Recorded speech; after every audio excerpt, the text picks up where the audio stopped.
What's going on, my detailing people? Hunter back again with a detailing video. I got my man OJ.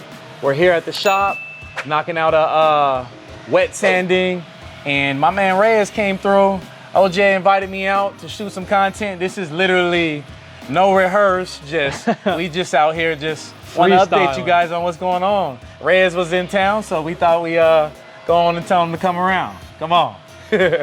All right, man. Wayne, let's start up with give us a recap of your summer, man. How did it go? Summer, blood, sweat, and tears. Good, bad, happy, and sad, like I usually say.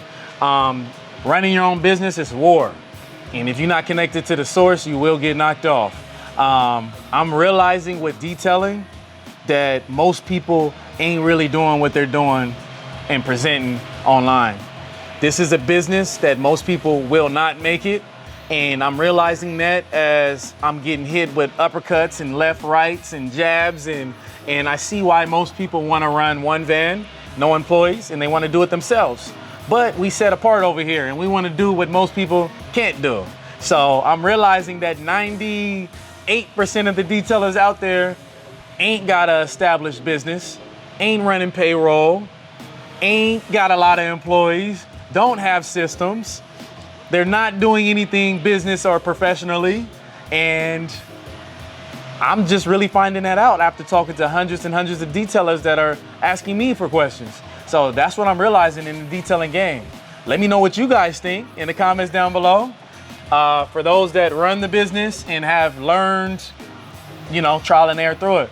OJ, like, what you think about what I've said in running the business? Like, has it been easy for you, like managing, and like I want to know like your insight, what you think? And it's your first summer, right? Yep. There it is. I remember when I would go out with you a couple of times, trying to answer the phone calls, trying to still keep the workflow going. I think that's been one of my biggest things too, is like when I'm trying to sleep during the daytime sometimes, and I'm knocked out of sleep, but I still have the phone ringing, having to pick it up, because I don't want to miss that call, because I know if I do, there goes that customer. Right. And then just trying to get, when I first started, it was getting that schedule down. That was the big, like, having that system of making it easy for them to book, making it easy for me to see. I know when I very first started, I was just doing it manually. All my appointments got mixed together, confused with personal appointments, detailing appointments. And then at that point, it was just, for sure, it wasn't professional, so I had to find something something that worked for everybody. For sure. So pretty much to sum it up, OJ giving y'all a quick summary of having to run a business, and he's seeing like the ups and downs and what he has to tighten up on. Yep. But just to give you guys a quick recap, OJ is somebody that was next door to my shop. He was a boxing trainer for my daughters, and I convinced him to start his own detailing business. And check his shirt out.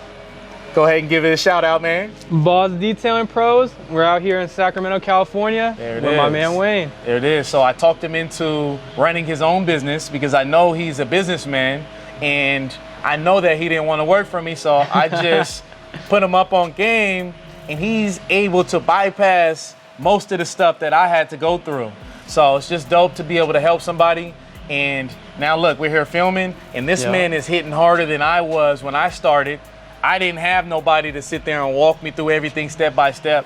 And he just has to take advantage of the opportunities more, that's all. Because he wants to figure it out himself. Right. And I'll be like, OJ, I'm here, bro. What you need to ask, but Wayne, I don't want to bother you about everything. I got to figure it out too, and I understand that. But yep. All right, Wayne, people want to know, man. Last time we heard, you got 2 units, 2 vans. Okay. Now. So now I picked up a 3rd unit, which is going to be for my fleet accounts. And that's my strategy now, is I'm going with the trailers, 275 gallon tanks. And I picked up a couple accounts, 130, 140 vehicles I'm cleaning every week.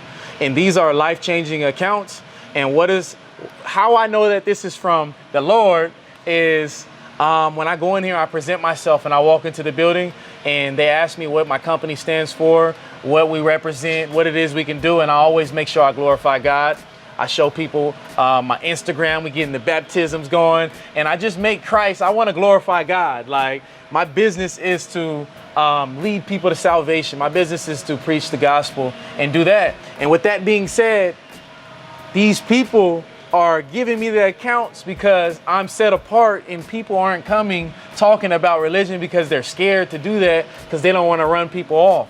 So I'm using that. That's my brand, you know what I mean, to glorify God and not myself. So that has been opening up doors, glorifying God for me. And what's one thing you've learned about fleets Right. that maybe a new detailer doesn't know about? Sheesh. One thing I've learned about fleet. OJ, you've been out there at the fleet, right? Yep, I've been to a couple. Something that I didn't expect when I first started doing the fleet was how, for me, it just got real repetitive. Like one car after the same car, I'm like, man, I just clean the mats on this car. Get to the next car, same dirty mats. Next car, same dirty mats. And after like 50 cars, Boring. it gets real boring, but you still got to clean them. It still got to look just as good, if not better, than the last mats you just did. It is. That's something that So you like going house to house and seeing something different. yeah. So that's you may make a lot more money, but fleet accounts, you want to make sure you have people set up so that you don't have to go to them and you're reaping that, Yeah. But another thing I learned, that if you don't have systems, you'll be all over the place. 130 and 40 vehicles, that could be a mess. So I literally, when I went out there, I hired like 7 people, and boy, was it chaos because we was all out there together trying to figure it out. Hey, you over here? Hey, come do. Oh. So I need the vacuum. Hey, I need the interior spray. I felt like I was losing more money than making at the time. But over time, as we develop the systems, we find the leaders, we find the person that we can have run the show, then you can get out of it and then repeat. Get out of it, repeat. If I have to keep being in it, that work that was supposed to be a blessing will destroy me. You know what I mean? So that's one thing I've learned. Systems.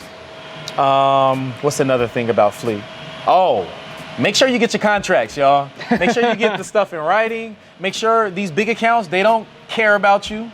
You're just another 20, 30. They have so many other vendors, and you're just another person in the system.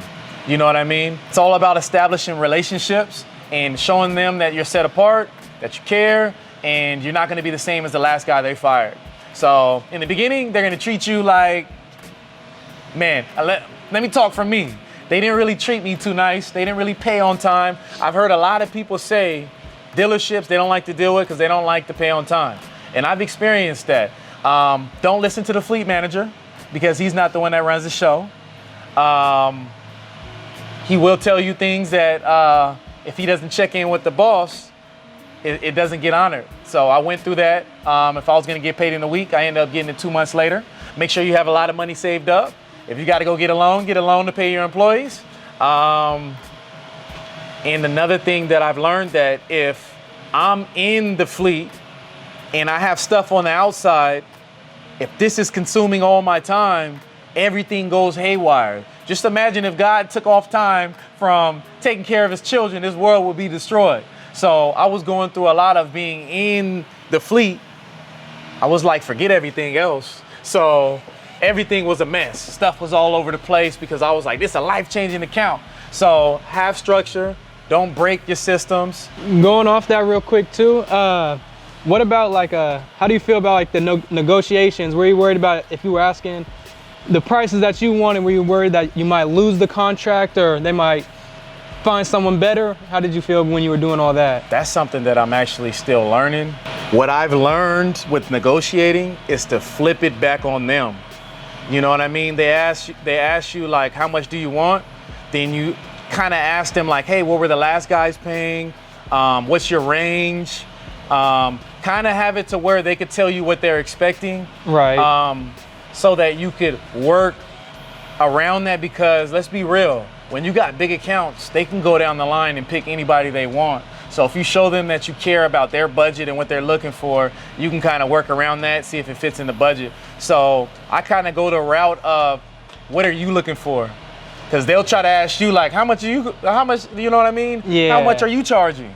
And to me, I'm nobody to them. You know what I mean? Yeah, like, who do you they think can find a you million are other, coming in here? So I'm just more of establishing a relationship with them, showing them that I care about them as a company, and that's the kind of route that I go right there. You mentioned that if you just focus on the fleet, ignore everything else, chaos. How about now? What's your structure now? Honestly, after getting the taste of the fleet, I don't even know if I even want to do details on the outside. I'm gonna be real. I'm just telling y'all that right now, bro. Sheesh, that's kind of how I kind of like the fact that the fleet is repetitive. I know what I'm making. It's consistent. That's where the money's at, y'all. I'm gonna be real. And not everybody can go into a fleet place like I'm talking about this, right? We talk to a lot of people on how to run business. It's free game on YouTube. You can go on YouTube right now and type in how to get fleet accounts, how to start a detailing business, but how many people you know that's gonna actually go out and do it? I can give people the game right now and see what you wanna do is you wanna dress like this, have your portfolio like this.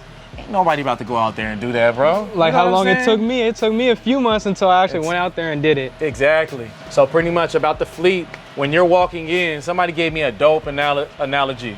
That's what you call it, right? Analogy, right? Yeah. Okay. They gave me a dope analogy. They said, hey, when you're walking into these buildings and you're telling them what you're charging, they're looking at you like, I don't know who you are. Like out there, you say you charge me $350 each car, right? Yeah. Would you go up to your wife after you just met her and say, hey, can you marry me? And you just met her the same day, right? She's, you know what I mean? Would you marry me? What is that girl gonna say to you? Yeah, there's no relation. No, what, are you crazy? There it is. Yeah. So I'm gonna just leave you with that.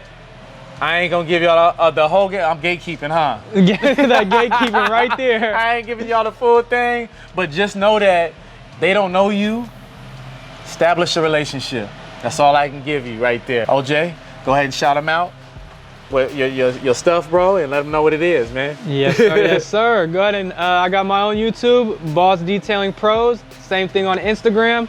So if you guys want, go ahead and drop a follow. I got a couple videos. I got a few more coming soon. So let me know. Yep. OJ is doing way better than I was when I started.